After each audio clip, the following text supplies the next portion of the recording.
Welcome to Real Talk, where I give real answers to real questions from real worship leaders. If you want your own question answered on a future episode, head right here and submit your question, and I might answer it on an upcoming episode. Got some good questions this week? Let's talk about it. I help lead a fairly new worship band. We have been building up our repertoire. However, I hear a lot of people say we should introduce new songs often. Does that not apply to new bands since we are building up a song library? Also, when should we stop learning new songs? I hear a lot about song pools. Some leaders say to have 60 to 80 songs.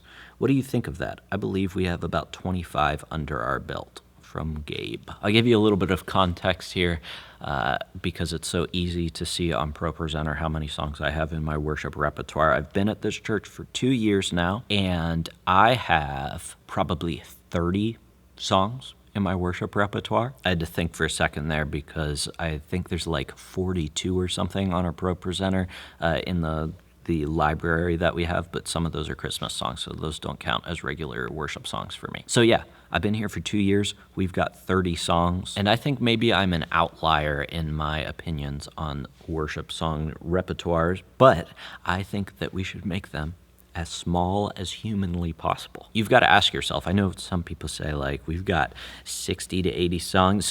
I've heard some people have like 125 songs because they've probably been at their church for, however long they've been there, 7 or 8 years, and they just keep adding a new song every month. I think I've talked about this before, where you just keep adding a new song every single month, and that's why we shouldn't introduce so many new songs, not because I hate new songs, but because your church can't learn that many new songs. Do you really think that your church can know well 80 songs? That is a ton of songs. And I'm just not convinced that a church can actually know all of those songs. And so for me, the sweet spot has been around 30 songs. I think that it'll get up to 40 maybe, and I think that'll be my cutoff point. But let's be real too, like these people who say they have 60 to 80 songs, they're probably only doing 40 of them regularly, and they might have some special ones sprinkled in every once in a while. So my point in telling you that is to give you perspective that you don't have to feel like you have to introduce these new songs all the time. You have a new band that you're working with, so not only does your church have to learn songs, but your band has to learn songs. And I would much rather have my band be able to play 30 songs really well than try to add 2 new songs every week so that I can bump it up to some arbitrary song library number that isn't actually what we should be doing anyways. So for the benefit of your worship team and their learning of these songs, and for the benefit of congregational singing so that your church can learn the songs, keep it small. What'd you say? You said you had 25 songs or something? You have 25 under your belt. You want to hear a secret? Depending on how many songs you do during a Sunday service, let's say you do 5 songs on a Sunday service. If you've picked 25 good worship songs, that means that you could do a new set of worship songs every single week for an entire month. For a 5-week month, you could do a new 5 set of songs. Week 1, you do 5 songs. Week 2, you do 5 songs. 3, you do 5 songs. 4, you do 5 new songs. And then 5, if there's a 5th Sunday, you do 5 more songs. And then you cycle back and mix some things up. Think about it. And I had to look this up. But if you have 25 worship songs and you're trying to order them in different ways, there are 53,000 different combinations of those worship songs. Correct me in the comments if I'm wrong, but I'm pretty sure that's correct. That sounds like a crazy amount. But from doing things in different ways where if you always have a set of 5 worship songs, you can arrange 25 worship songs in 53,000 different ways. That's mind-blowing.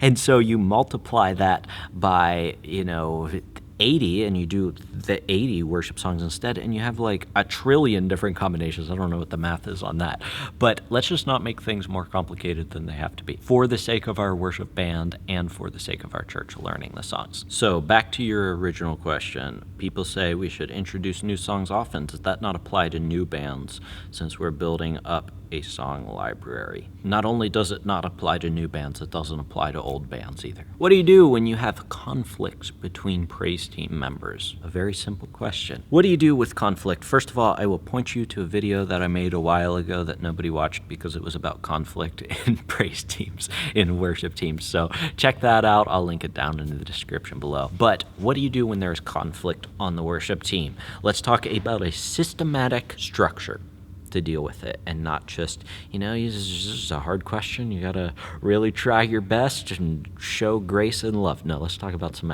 actual specifics. First of all, you address the problem. And I know that seems obvious, but a lot of people don't do it. How many times have we just complained about conflict on the worship team or something that's wrong on the worship team, but we haven't actually talked to the people who the conflict involves? I know you know what I'm talking about. You complain to your spouse at home, or you complain to other people in your church, or you complain to another worship leading friend, and it's like, have you actually told the people that you're complaining about? Because they might not even realize that it is a problem, or they might just not realize that it's a big problem. And so if it's a big problem, address it with the people involved first. Now, whenever it comes to addressing it, you want to address only the people involved in it. So if it is like two singers on your worship team fighting about who gets to sing lead or whatever, then you meet with those two people before or after rehearsal and you hash it out between those two people. You don't have to do it in front of your whole team because it's not a whole team conflict. Now, if it is a whole team conflict, then you get together at your worship rehearsal and say, guys, I've got something that I want to talk about. I feel like there's been a lot of tension in our team lately, and I want to resolve it and move past it and get over it so that we can move on with our lives. And then you sit down and you talk about it with your team like adults, like humans, and you work it out. Let's say you've done that, or maybe you've tried that and it hasn't worked. What do you do from there? I think if you, and I want to say this as well, like some of these problems that people tell me are pastoral problems. So if you are not a pastor in your church and you are just the volunteer worship leader, it's not always your responsibility to fix every problem. Like some issues are pastoral issues. That is why your pastor is the leader of the church. And if you have like a certain amount of things that you can do, you should try to solve it yourself first. But ask yourself, is this a pastoral issue? And if it is, then I need to take it to my pastor. If you are not a pastor yourself in your church. And you do that, you don't drag the person who is in sin with you and throw them into your pastor's office. Go and talk to your pastor one-on-one and say, hey, I'm dealing with this problem in my ministry. What do you think the best thing that we can do is? That is why your pastor, part of the reason why your pastor is in the church. Now, let's say that these team members do not come to a conclusion. Then that's when you kind of have to lay the hammer down a bit and say, listen, guys, if we can't figure this out, we can't have this on our team anymore, so I'm going to have to ask both of you to take a break, or whatever is the appropriate response in the situation. If it's two singers fighting, say, guys, if like this is what we believe as a team. We believe in unity as a team. We believe in servant leadership. We believe in honoring others above ourselves, and I don't see that happening right now. So if that's not happening, then we can't keep serving on the team like this. And it's not an easy conversation, but that's the conversation that needs to be had. For the health of your team, for the health of your ministry, the conflict must be addressed. So that's how I would do it.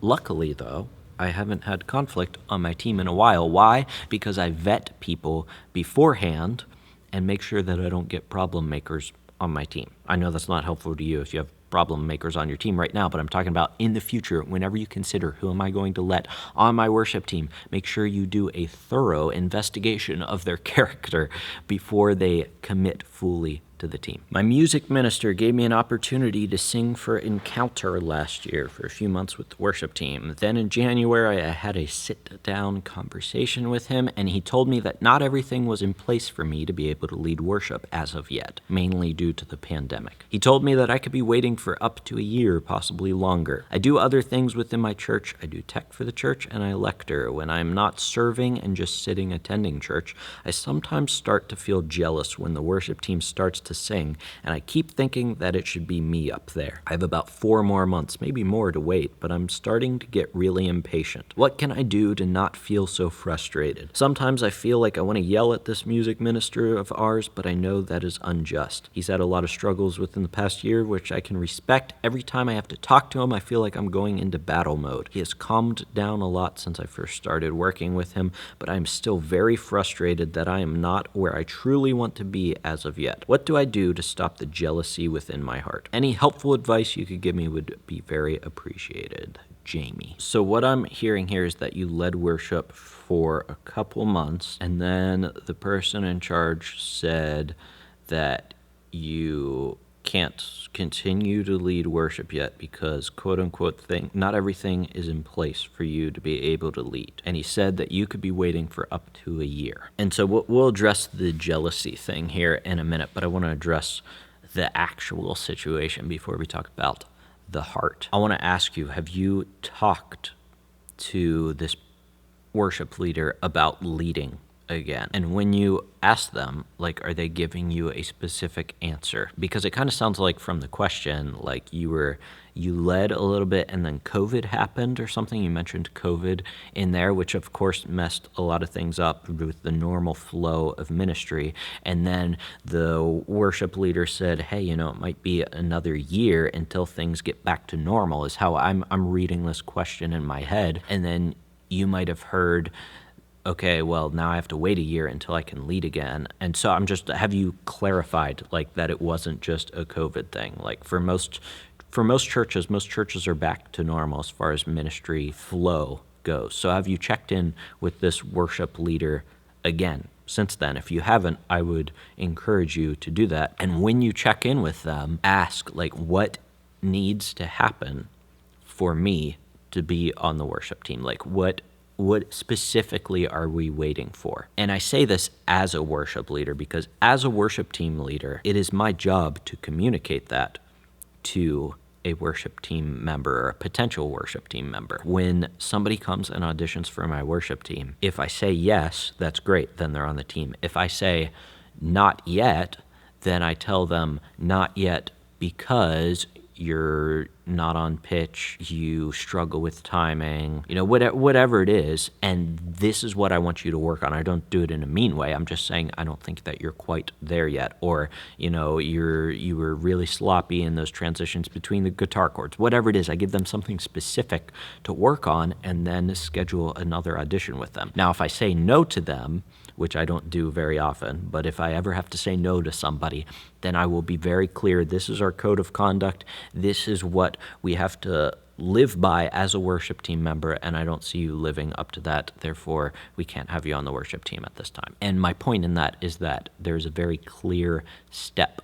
There's a very clear resolution every time. It's not just this arbitrary waiting game where it's like you got to wait a year. So maybe clarify those things with your worship leader, and I would hope that they would be able to articulate that to you. Like, what am I waiting for? Now, maybe you already know what you're waiting for and you just need to be patient. In that case, look at the fact that there is a light at the end of the tunnel, and after the end of this year, the opportunity is going to be there for you to lead worship. So hold on to that as hope, but also enjoy the season that you're in right now. Worship leading is tiring. Maybe you need a break from worship leading if you've led worship for a long time before, or also don't be so excited to rush into it that you miss the season that you're in. I love that there's other ways that you're serving in your church, so continue to pour into those. I always hear stories from Passion City Church where they talk about their worship leaders, and I love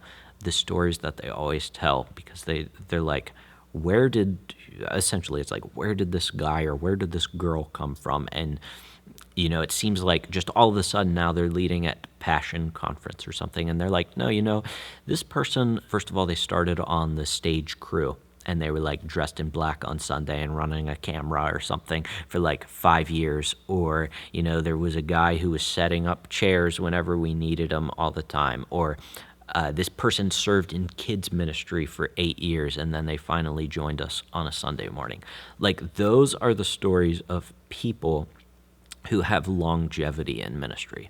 where it's not just I need to be on stage. And I'm not saying that you're saying that you need to be on stage. I'm just telling you, like, the foundation is built in the mundane things. It's not just built on the high points. And so serve where God has put you right now. It sounds like you're already doing that, so I want to applaud you in that and encourage you in that. Longevity in ministry is built in the mundane things that we do when nobody is looking, the things that we do when we're not on stage.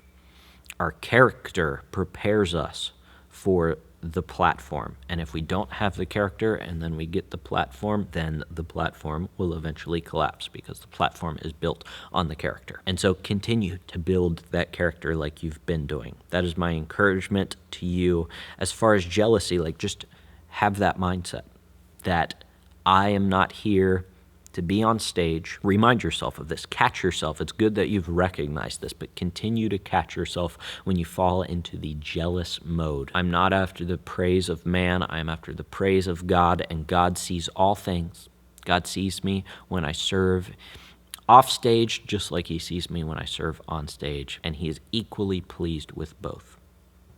I feel like you already know that, but just continue to tell yourself that and clarify with your worship leader what the wait is for. Now, if you are a worship team leader who has constantly told people to wait and wait and wait and never given them an answer of why they can or cannot join your team, I want to help you, and I want to give you a solid step-by-step process to get people onto your team, or at least to make a decision of whether they should be on your team or not, and to be able to communicate your decision to them appropriately. So check out down in the description below the worship team toolkit. In that, I will give you a code of conduct that you can use with new members. You can give it to them, and it will show them everything that they need to abide by to be on your worship team, which makes the yes, no, not yet conversation a lot easier. I'll also give you the worship team application form there that people can fill out. So if you have conflict on your team, like I talked about earlier, if you have conflict on your team, hopefully you won't have that anymore because you've properly vetted people. So check that out down in the description below. Also, if you have a question for a future episode of Real Talk, head over to leadingworshipwell.com/realtalk, and your question might be on a future episode. Other than that, thanks so much for joining me. Until I see you in the next video, keep leading worship well.